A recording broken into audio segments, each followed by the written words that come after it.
Live well, win well. It is on point with Juandolyn Stokes right here on News and Talk. We are WAOK and welcome to Sister Talk. And we're so very glad to have our very special guest with us today. I call her like a woman of faith, a woman of courage, and a bold sister, intelligent and passionate about all things. Tamara Springs.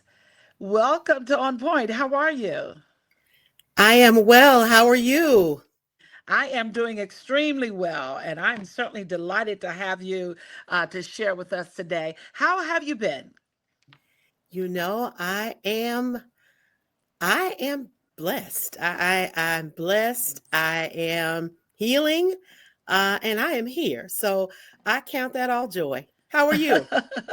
I'm doing good. I'm doing good. And a lot of times, we as women, just different things that we experience in life, healing is a process, and you take it one day at a time.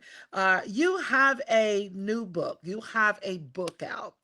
And I want you to tell us the reason for you giving it the title that it has. So my book is entitled "Sorted Injustice," and that title was actually sort of divine. Um, I have a sister that's a creative, and as I was trying to give birth to this book, she was like my doula. And we were talking one day after I had finished it, because it was truly a labor of love and pain and all of that. And I was like, I don't really know what to call this book. And she was like, well, you've got to put something in there with injustice. And we just started playing with words back and forth. And she said, well, sorted is actually an interesting way to describe what happened to you. And I was like, Mm. ooh, that's it. So, Sorted Injustice, a memoir of courage, conviction, the misuse of RICO is the whole title. But it really encapsulates what I experienced. It was a sordid form of injustice. Yeah, I think that's very interesting, that title, being assorted injustice. It really does explain, because I have followed this story for years and just concerned about those, names such as yourself that came up and the way things just kind of process its way out.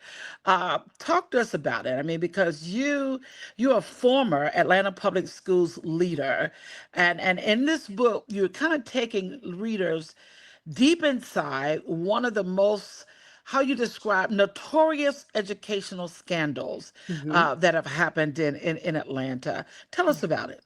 Sure. So, I use this story as my platform to kind of shine a bright light in a couple of areas. One, really the misuse of RICO, particularly in our case. For people that don't know, RICO is a law that was created for the mafia, for gangsters, for organized crime. And in this particular case, 35 educators were indicted with allegations that we participated in some coordinated effort of cheating and got big fat bonuses. And that was the narrative that not only went out across the city of Atlanta and the state of Georgia, it went out across the country. The problem with that narrative is that it was not rooted in facts or data. In fact, the prosecutors at the time, who were lead prosecutors, the DA at the time, was well aware that some of us on trial, first of all, had never even been in close proximity to a test. I was one of those people. I had never been close enough to a test to even be able to identify one. And I certainly, in 8 years of working in Atlanta Public Schools as an executive director, had never received a penny of bonus money. And you couple that with the reality that all of the principals that I personally supervised were cleared in the investigation. None of my principals were ever charged with wrongdoing. There were 3 teachers and 1 test coordinator in my region out of almost 2,000 staff in my region that admitted to changing answers or were, determined to have changed answers or took pleas indicating they changed answers. But their principal was not indicted. I was. And so that's part of what the sordid injustice, definition, is rooted in. How does a person who literally, like, I had never been written up for anything in my life. I was Yeah. by the book person. I handled business. I'd made sure children were, taught at high levels and held adults accountable. And that turned me into, I guess, a criminal. I mean, it's kind of crazy when you think about it. But that is the reality of what happened. People who never seen tests, who never got bonus money, were held accountable for people who actually may have done something unethical. And then I was sent to prison. I spent 16 months in prison, most of it in a maximum security prison assigned to the lifers dorm for a crime I never committed. So that's what the Yeah, that is an injustice, a sordid injustice. Those of you who are listening by radio, we're going to go to break, and we'll be back with more right here on News and Talk, WAOK. Tamara Springs, tell us a little bit more about your role, because you talk about you were never even privy to these tests. You were like an administrator, right? Like an yeah. executive director. Tell us about like your role and responsibility, like within the school system at that time. Sure. Yeah. And, it was a role, I held a similar role in my hometown. I actually came from Wichita, Kansas. I was born and raised there, came through the educational system there, and started off as a teacher, became a principal, and I was the area superintendent of elementary schools. And in 2004, the Atlanta Public Schools sent a headhunter to talk to me about coming to Atlanta to replicate some of the work that I had done in Wichita Public Schools. And so I was no stranger to leadership. I was no stranger to supervising principals. In fact, I had more principals that I supervised in Wichita than I ever did in Atlanta. I think I had 63 schools in Wichita. I came to Atlanta, and I think when I came, I had 21 schools that I was the leader for. I supervised all the principals in those schools. I was responsible for opening schools, closing schools, ensuring that instruction was quality. So when you think about like a regional or an area superintendent, even though that's what they called us executive directors, the work was very similar to the work that I had previously done. And my primary role was to train, develop, select, and build the capacity for principals to become really strong instructional leaders. And that's where I spent my time.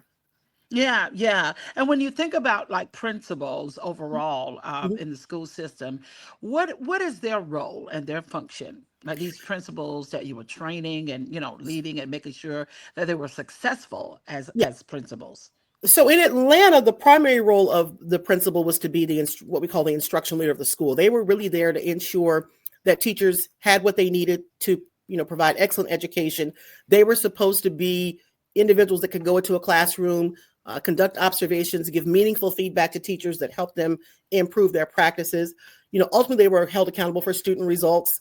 But the overall school environment, was their responsibility. Like principals were there to make sure it was a safe environment, that, teachers, delivered quality instruction, and that kids came to school and learned every single day. I love being a principal. It was probably one of the hardest jobs I've ever had, because it's like being a principal of a small city. I mean, the mayor of a small city, you're in charge of everything, from the cafeteria, to the buses. And so, making sure that we had quality people to fulfill that role was my job. But principals are kind of the beginning and the end in a school, because if you have quality leaders, then you have a great school. You don't have quality leaders, you don't have a great school. Yeah, yeah. And during that time, overall, with the Atlanta Public School System, how would you describe the overall school system when it comes to like the students and the teachers and diversification within APS? So I will tell you, I came to Atlanta, and I was assigned a region that had opposite ends of the diversity spectrum. I was responsible for all the schools in Buckhead. So I had the wealthiest of children, and I had all the schools in Bankhead. So I had some of the poorest of children, right? And so, across the board, I saw hardworking teachers. I saw teachers who really cared, who really wanted the best for their students, who came and showed up every single day. But that was as a direct result of the work that had been done before me. When I got to Atlanta in '04, I think the reforms that had been in place to ensure that the quality of teaching was above board, and that teachers were you know highly professional and highly competent. That work had already started when I got here. So by the time I came in '04, you know every school had adopted a comprehensive school reform model, which was of their choosing. And so, my work was really around like elevating the rigor of what was going on, to make sure that students, had a high level instruction in schools. But, I will tell you that, the majority of the teachers that I observed, because I stayed in schools all the time, were really, you know, high impact, caring educators. There were some people that did not fit that mold. And those were the people, unfortunately, that I had to, address. There were some principals that, unfortunately didn't fit that mold. And those were individuals I had to address as well. But by and large, it was a culture of individuals who really expected children to learn and had high expectations and delivered instruction that met those expectations by and large. Wow, wow, that's good. Those of you listening by radio, welcome back to On Point with Juandolyn Stokes, and the author of "Sordid Injustice," a memoir of courage and conviction, and the misuse of RICO in this wonderful memoir. And of course, this former Atlanta Public School leader, Tamara Springs, actually takes readers into and inside of one of the largest educational scandals in this country. When you're saying that, what was the reason, do you believe, behind all of this?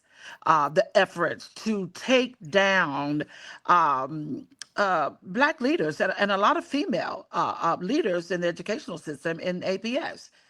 Was there tension between state and the school?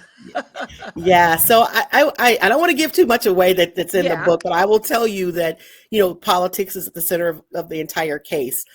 Years ago, Bob Woodward wrote a book, and he said, follow the money, and that is what he said after he wrote the investigative story about Watergate. And if you follow the money in this case, all roads lead to a couple of things. One, Atlanta Public Schools got the largest amount of Title I funding in the state of Georgia.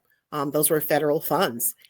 In addition to that, the Atlanta Public Schools for decades had controlled a local 1 cent sales tax that was given to the district in the 1970s when they were in deep financial trouble.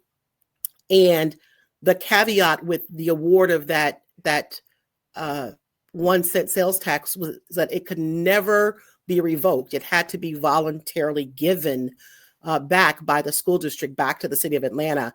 And by the time I came here, that 1 cent sales tax was worth billions of dollars. It should not surprise anyone that after Dr. Hall left, the interim superintendent who came at the time, Dr. Earl Davis, was courted for that 1 cent sales tax. He did not give it up, but his successor, when she came in town, I think she was here like 3 months, and she gave it back to the city. And so I think, it's, when you think about, the perfect storm, I mean, you've got a couple of things that happen. One of which, if you read my book, and I didn't know this at the time, but all of the schools where cheating was alleged to have occurred were all on the Beltline.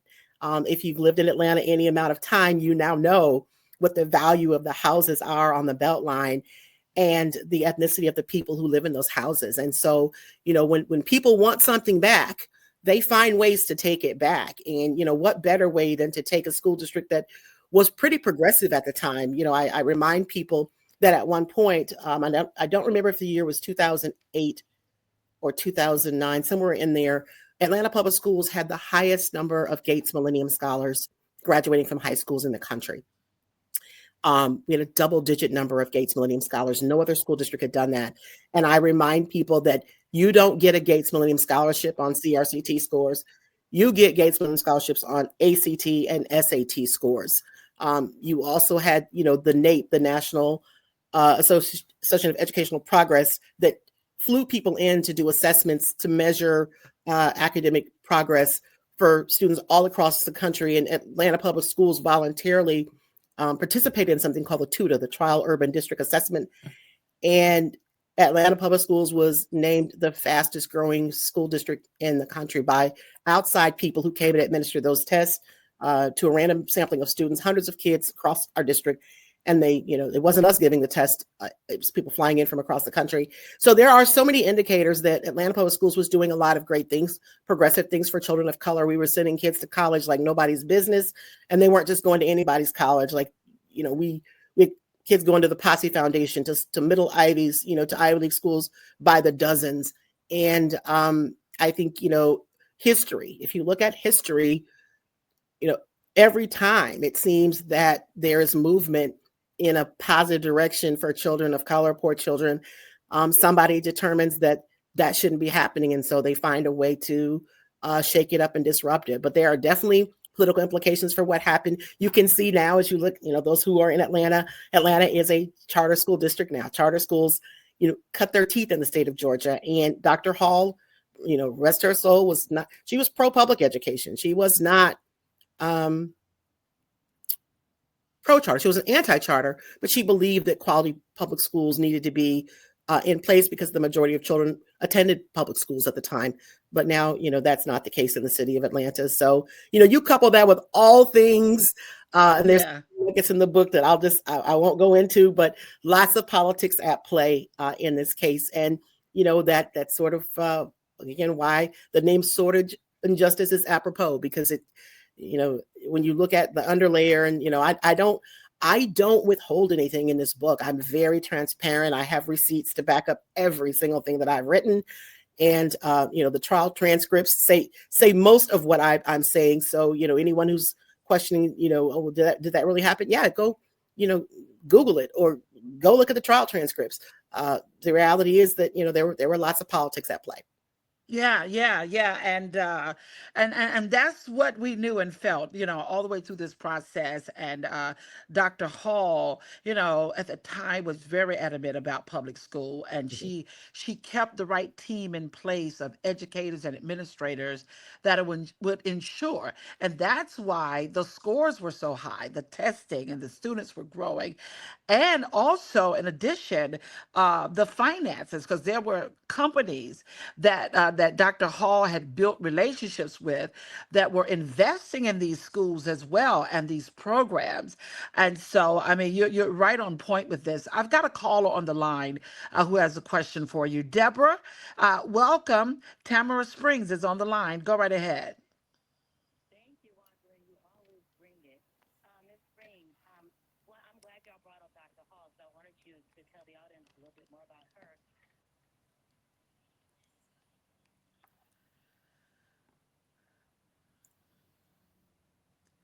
Tamara, can you hear our caller? I cannot. Okay. Let me see. Um, Hold on. Can you hear me now? okay, I now you should be can. able to hear her. Good. Okay, I'm sorry. Thank you, Tamara. I said thank you. Great. I can't wait to read your book, even though I know a lot about the story already. You mentioned the lead prosecutor. That's my ring. I was asking you, could you please give the name of the lead prosecutor on the case? Sure. So, I have two trials. Paul Howard was the DA at the time, but the lead prosecutor was a woman named Fonnie Willis. And then in the Thank you. second trial, Fonnie Willis and her partner, I'm sorry, his name escapes me. Just give me a second; it'll come to me. But they were both the lead, co-leads on the case. Clint You Rucker gave was me the his names name. that I was looking for. Yeah, Fonnie Willis You and Clint literally Rucker. gave me the name. Mhm. And Paul Howard. People, that's so important because I'm not going to tell the book either, but I want you to look up those two names. Basically, when you think about a RICO charge, when you think about teachers, when you think about Black teachers, when you think about where she said where the city of Atlanta was in reference to our education of our students, when you look at it today and you see people that are running for governor and what the main thing that they're talking about is this horrible education system in the state of Georgia. So it was so relevant as to what she's talking about now, as to putting those RICO charges on those Black students, on those Black parents, on those Black teachers, on the city of Atlanta, on the state of Georgia, and passing that information around the world. And the reason I wanted you to know who the lead prosecutors was, because that's important. That's so important when you look at who we are, when you talk about the Black Mecca, when you talk about the city of Atlanta and the state of Georgia. And I tell people all the time, I trust no one. I trust no one. I walk alone. I have people I have love and people that I follow, but I trust no one until I feel that I can trust those individuals. If you could talk about Dr. Hall, because I don't know people, that they know how she died or how she felt when, with her passing and things like that. I think that's important. If you could talk about how the RICO charge affected a lot of teachers, and then if you can talk about where we are today with teachers still quitting, and even today they're saying that it's the worst system. And when we have people that are running for the governor of the state of Georgia now, they're still talking about the horrible education system of the state of Georgia. So I can tell you that, I don't think it's any secret, Dr. Hall, at the time she was indicted, she had stage 4 cancer. It was not her first bout with cancer. I believe she was a very private person, but when I came to Atlanta in 2004, she was not around for several months. I later learned that she was battling a form of cancer at that point in 2004, 2005. And then I think it came back. And so this charging, of felony charges, when we turned ourselves into Fulton County Jail with those, her bond was, I think, $7.5 million. My bond was over $4 million, along with my colleagues. Most of the principals and teachers had $1 million bonds. She was sick. Like, you could look at her and tell she was sick. And they knew that. And, I remember hearing Fannie Willis, kind of laugh when my attorney was, having kind of a sidebar with her. Beverly Hall has cancer. Y'all gonna really send a lady to cancer to prison? And she laughed and said, I knew she had cancer when I indicted her. And I remember thinking, how cold and how callous do you have to be? And even, if you watch some of the trial, there was a suggestion that she be tried via Skype, right? And I remember doing an interview saying, what kind of person thinks it's okay to try somebody from a hospital bed via Skype during trial? Just a lack of humanity. And I have no doubt, that what she went through took her out. She's not the only person. We lost several educators that, and I will say their names. I write about them in my book. Dr. Rosemary Hamer was an excellent educator. When the investigation started, it took her out. Dr. Willie Davenport, same thing, excellent educator, phenomenal principal. Before, we could even get to the trial, she'd been indicted and charged. Cancer took her out. I mean, it took a toll on everyone's, mental, physical health, financial health. Everything we went through was designed, I think, to destroy us. And some people just didn't make it out alive on the other side. Some of us barely made it, but some people didn't make it at all. With regard to the current state of affairs, I regret to inform you, I don't track it. I can't watch a house that I helped to build burn. So I just don't follow what happens in education. I do know that it's a charter district. I know that the scores are horrible again. I also know that there is silence around that. Like, people there was all this uproar when kids were achieving because they said it was impossible. But now that the schools are back where I guess people believe they belong, there is silence in the city again. And so I don't have anything to really say about that. I believe that, there were strong educators who believed in kids and really moved mountains to make sure kids had what they need. And they thanked us by putting us in jail and in prison. And so I don't really follow it. It's just too painful for me to watch. I'm sorry, even as I do this interview, like, it's like watching your whole house burn up. And yeah. Juandolyn, Yes. I just wanted to tell people again, closed mouths get fed in Georgia. I hear you. Thanks, Deborah, for calling. So much. Great show. Yeah, stay healthy. Thank you. Stay connected. Stay on point. It's On Point with Juandolyn Stokes, News and Talk, WAOK. As we're talking here, the weight and the heaviness of things that can affect us mentally and emotionally and financially. Tamara Springs, how has your faith, family, and friends helped you through this whole journey? Wow. So I'll take those in the order that you asked. First, my faith, actually, that is probably the biggest testimony that I have, because it was really tested on this journey. I have always been a servant of the Most High. At the time when I was indicted, I was married to a minister. I was a Sunday school teacher. I led the children's choir at church. I went to church every Sunday. I paid my tithes, and I really felt like, God he was pleased with me. And so when this happened to me, I was first of all in shock because I couldn't even believe it was happening. Then I was angry. And then I couldn't understand like why God would allow me to suffer so much when he knew the truth. Like he's omnipotent, right? He knew what I was dealing with wasn't even, a part of, my character, my integrity. And so for a while, I broke up with God. I did. When I was sitting in that prison cell and, eating food that wasn't even fit for human consumption and, sick, I really felt abandoned by God. But what I found on the other side is that he was really faithful the whole time. Even when I wanted to give up, like he would not let me go. And I think that's part of like what my story is now. Because I probably, in fact, I would not have survived had he not kept me. I absolutely would not have made it out of prison alive had he not kept me. So I will tell you, my faith was actually strengthened, but it had to go through. Like I was looking at God kind of cross-eyed and with one eyebrow raised because I was like, wait, I'm your child, and you say you love me, and you let these people just messing my whole life up. In terms of my family, I have one son that I gave birth to, and right before I was indicted, like 2 days before my son was diagnosed, he was a freshman in college, was diagnosed with schizophrenia. And I was out on bond until the appeal process ended. The Supreme Court refused to hear my case. And so when I was told on October the 1st that they had declined to hear my case, and I had to report to prison on October the 8th or 9th, I think it must have been the 9th, because I had 8 days to prepare to put my whole life in order. And so my son, who at the time was 25, went to go live with my parents.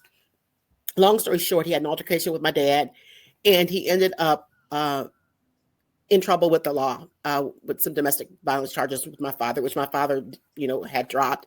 But he got caught up in a system with a legal guardian who refuses now to give him back, and tells the courts that I'm a convicted felon and a horrible mother, that I abandoned my son and didn't care for him.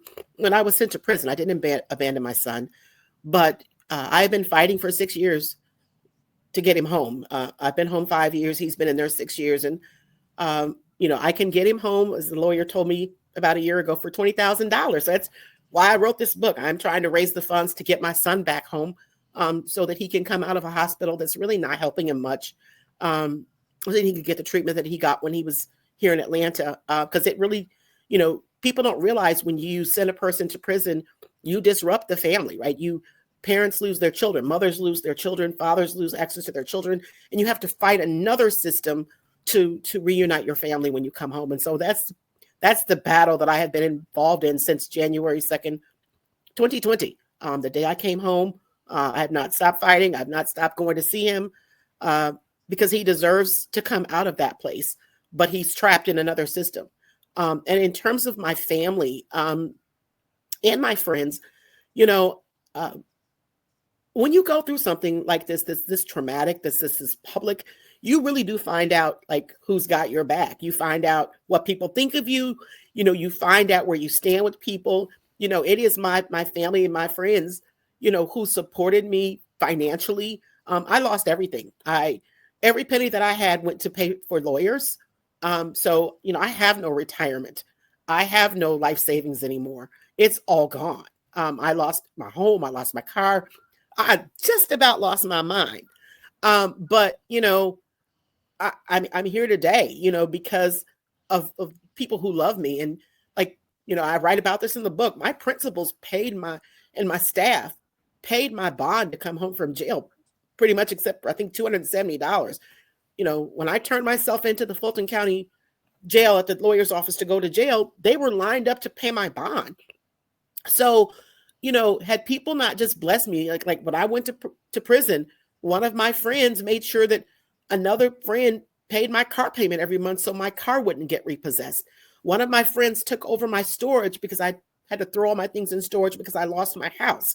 Another one of my friends paid my life insurance policy because I'm older and I didn't have a job, and, I didn't want to lose my life insurance policy. So when I tell you, people just kind of stepped up and blessed me in ways that, principals put money on my books. The whole time I was in prison, I never needed anything because they saw about me. And I'm really grateful for that. Like I probably, like I said, I wouldn't have made it for a number of reasons, but I was blessed to walk out of prison and walk into a job, that had been held for me.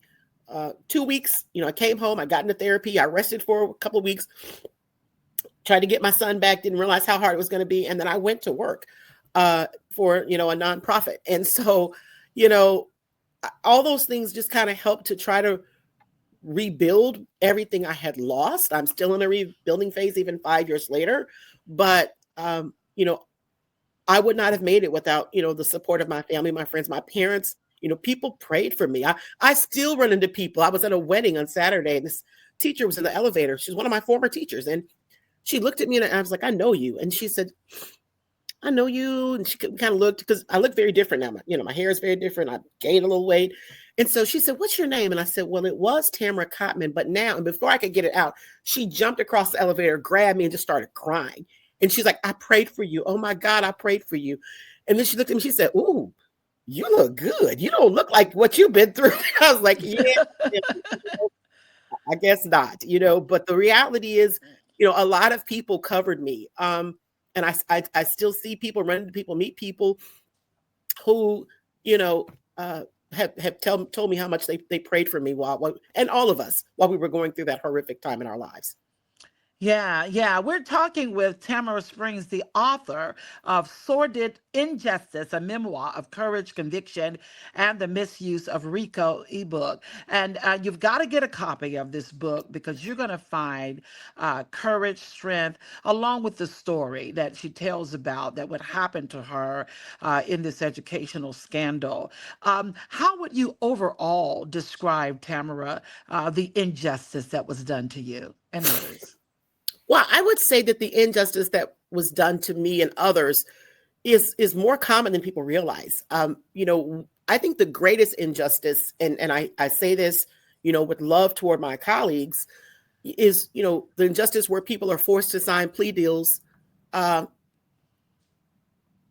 be free, right? A lot of the people in this case got scared and took plea deals having done nothing wrong, but they took the plea deal because, they were scared. Or people take plea deals because they want to go back to work. They don't want to, go to jail. And plea deals, I think, as my attorney once told me, plea deals are for people who are guilty. If you've done something wrong, it's a great opportunity to not have to serve as much time. But I think, when we have a legal system that rewards, perjury, because that's what, that's one of the reasons I could not sign a plea deal. I would have perjured myself. I had no principles. Everybody I supervised was cleared. So for me to sign a plea deal and say, I'm guilty of cheating, I did these things, I would have had to lie on myself. And I just wasn't willing to do that. But I know people that had to do that in their mind. They felt like they didn't have a choice because the consequences for not signing the plea deal were so great. And so I think that is the highest level of injustice, that a criminal legal system, or a quote unquote justice system, I call it an injustice system, counts wins by any means necessary, right? That's, they accused us of getting, test scores by any means necessary, but they count wins by any means necessary. And even if, you have to tell a lie to get them a win, they're okay with that. I think, charging people with RICO, like, I believe sincerely, and I said this in my GBI interviews, people who cheated should have been held accountable. Like, that is a ethical issue. Yeah. They should have been taken to the Professional Standards Commission. They should have, had been disciplined, been suspended, been fired. But I just think it's absolutely outrageous that anybody would have thought that it was acceptable to send educators to prison. Like, what did they possibly think would come of that? I think that, as a society, we have to come to terms with the purpose of prisons. And I've said this in, in other interviews. I'm not an abolitionist. I'm sorry, I'm not. My brother was murdered. Like, I believe that there are certain people who probably should not be in the same sandbox with other people. Like if you Yeah. boil another human being and eat them, I don't want you in the sandbox with my family, because nothing good comes out of prison. Everything horrible that I know about in this world, I learned in prison. There are things I should never have known as a lifetime educator. You know, I have multiple degrees, very learned, and I know things that I should never know because I was exposed to those things or I witnessed those things in prison.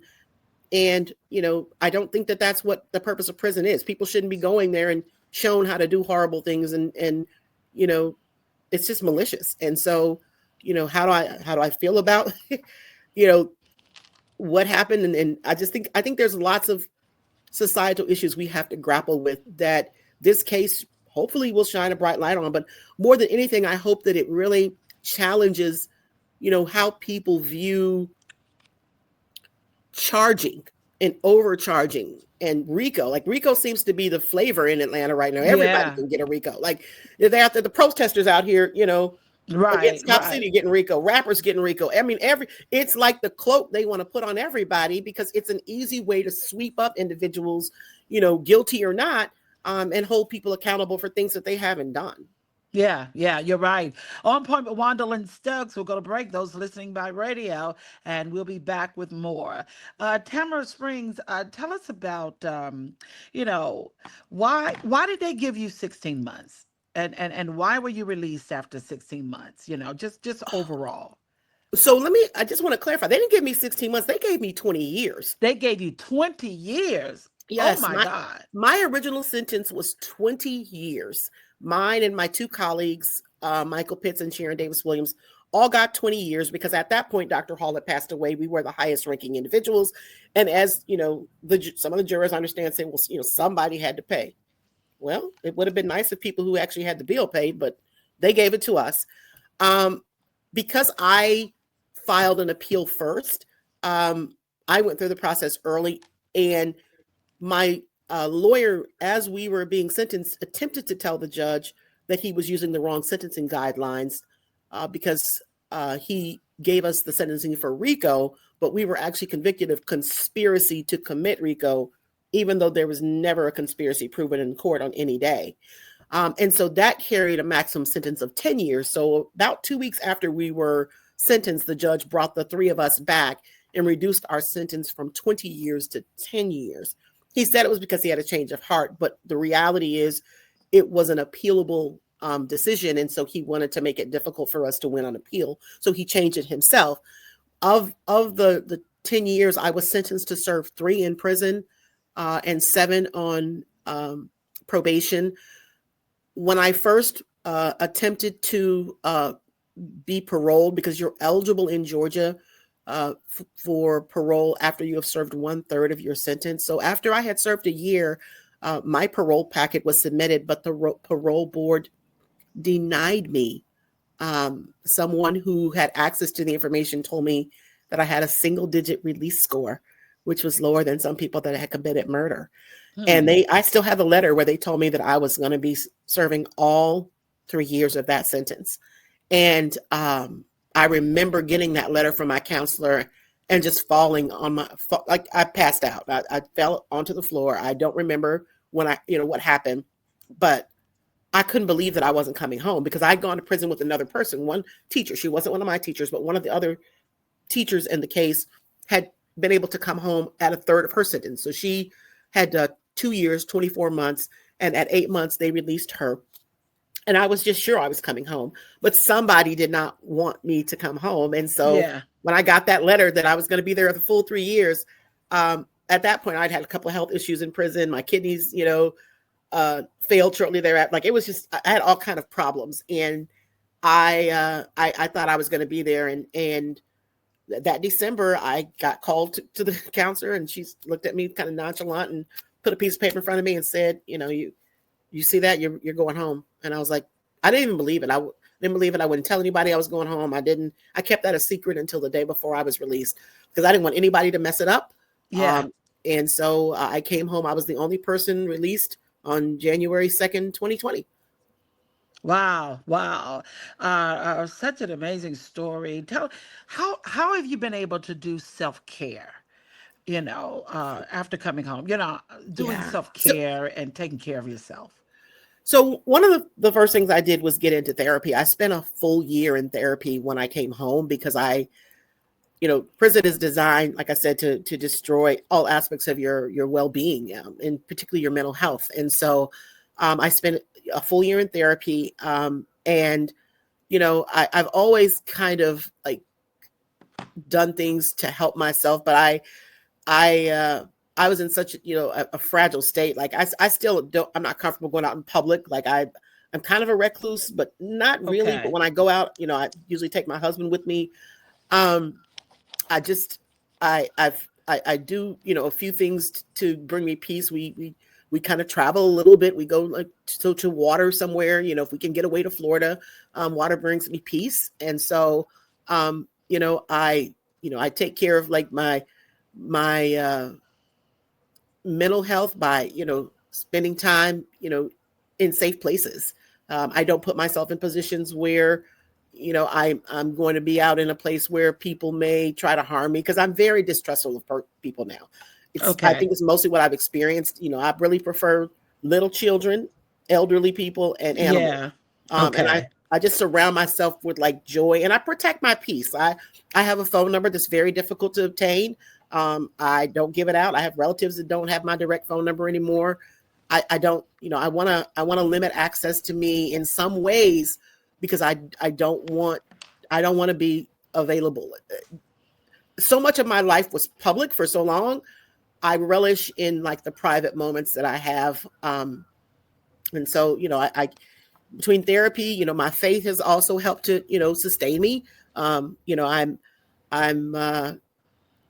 still working on my healing, as I said earlier, but I do things that bring me joy. A pedicure brings me joy. Yes. Being able to floss my teeth brings me joy, because I couldn't get dental Yes. floss in prison, right? So, I find joy in the little things that, I didn't used to take time to smell the flowers because I was a workaholic.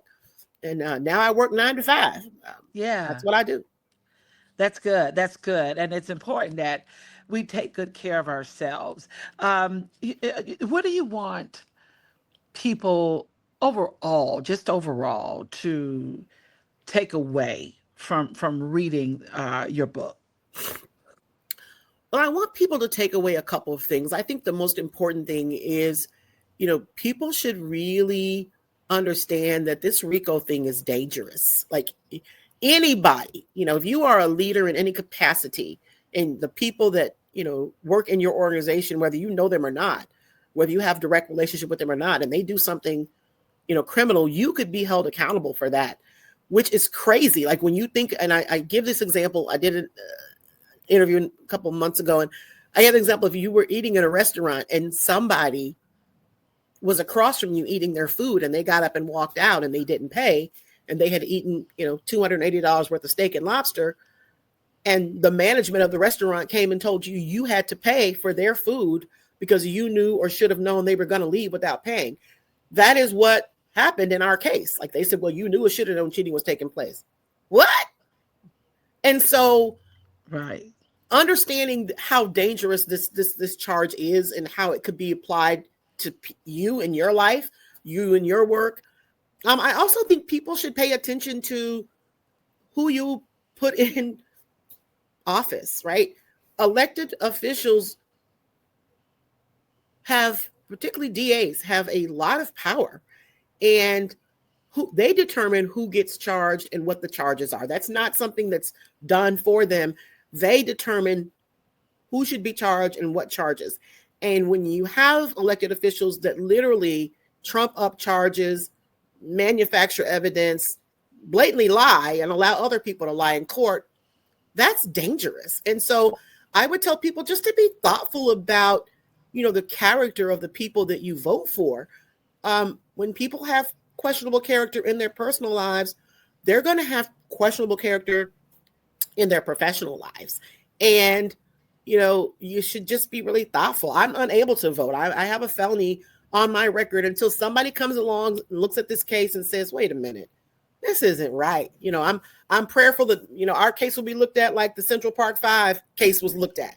And Yeah. eventually, justice was served 14 years later. Well, I'm coming up on, you know, 12 years. So, I'm really hoping that at some point, somebody peels back the layers of the onion in this case and realizes that what happened to us never should have happened.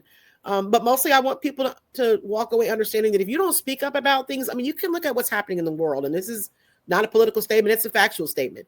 The more silent you are about injustice, the more likely injustice is to occur again and again and again.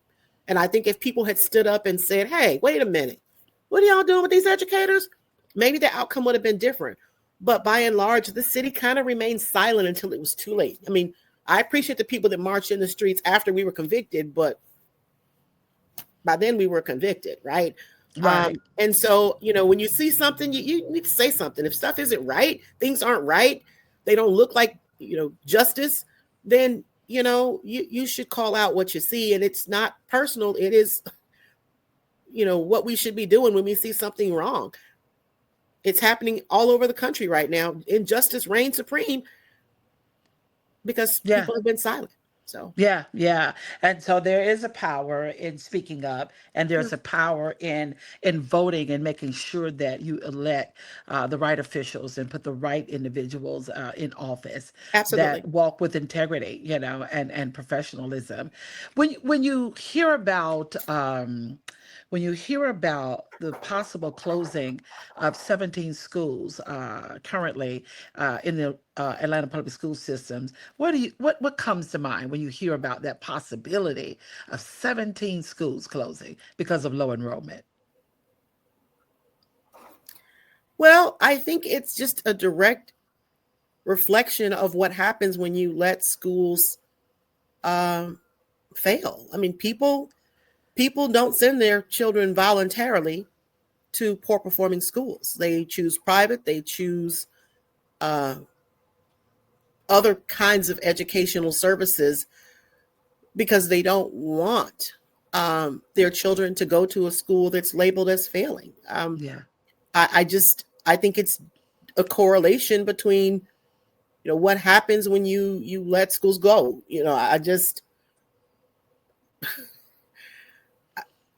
Again, I didn't even know the number. I saw something that came across my phone the other day that there was community meetings, and I've had my share of community meetings about the future of schools, but I mean that's an awful lot of schools. I mean, but that tells me that the enrollment is not where it needs to be, and is that Yeah. because people aren't having more babies, or people not, sending their children to public school? I don't know what the data around that is, but I think it's symbolic of how people feel about the quality of what's being offered to them. Yeah, So, yeah, yeah. I agree. I agree. I appreciate you so much for coming and sharing with us today. We have a friend in common. That's my sister girl, Dr. DD, Dr. DR, Dr. Rouse, Dama, oh my and goodness. we went to grad school together. We are great friends. And Oh, so she made sure that we connected. And oh, so thank you. I appreciate her and I appreciate you. Tell our audience again the name of your book and where they can go to purchase it, or to the publisher or website or social media pages. Well, first of all, let me thank you by having me on the show. I am so honored and humbled. Uh, Dr. Ross was one of the first people to buy the book. Actually, she downloaded it on Kindle the day after it came out. Wow. And so I'm Awesome. grateful to you and to her for this opportunity. You can go to Amazon directly and look up Sordid Injustice by Tamara Springs. You can go to my website, courageouslyshe.com. And there's a link there to purchase the book. I'm open. I do book signings. I now publicly speak about this case. I will come to your church, your Women's Day. I'll do. You have a book club you want me to come and speak to? I'm open. You just have to go to my website, courageouslyshe.com, and submit a request. I'm booking for 2026. And, I have another book that I'm working on. It will come out. This book came out Juneteenth of this year. Did I pick that date intentionally? I did. Good. The next book comes out Juneteenth of next year. And that book really, I think it's better than the first one because it talks about how I survived prison. And it is really focus Wow. on both my faith, but also the cruelties of the carceral system and how I survived that barely. And I'm very, very, very, very transparent in that book. Um, so I'm really excited about that one. It will come out. So, over the next year, I will be booking, book tours and, speaking tours. So, reach out to me and thank you again for promoting this book, for bringing me on to talk about it, and for allowing me to tell my story. I'm so grateful. Thank you. Well, you're more than welcome, and we're grateful for you. And we'll be in touch. We'll be in touch through our sister girl. Have a great one now, and thanks a lot. You too. Thank you so That's much. right. Bye Thank you. bye. Have a great one. That's Tamara Springs on point with Juandolyn Stokes, News and Talk. Thanks so much for tuning in today. Listen, our executive producer, Chantel, thank you so very much. And to all of you for listening, we'll be back tomorrow, 10 a.m. until 1 p.m., right here on News and Talk, WAOK. This is your friend and sister, Juandolyn Stokes. Have a great one. I'm out of here.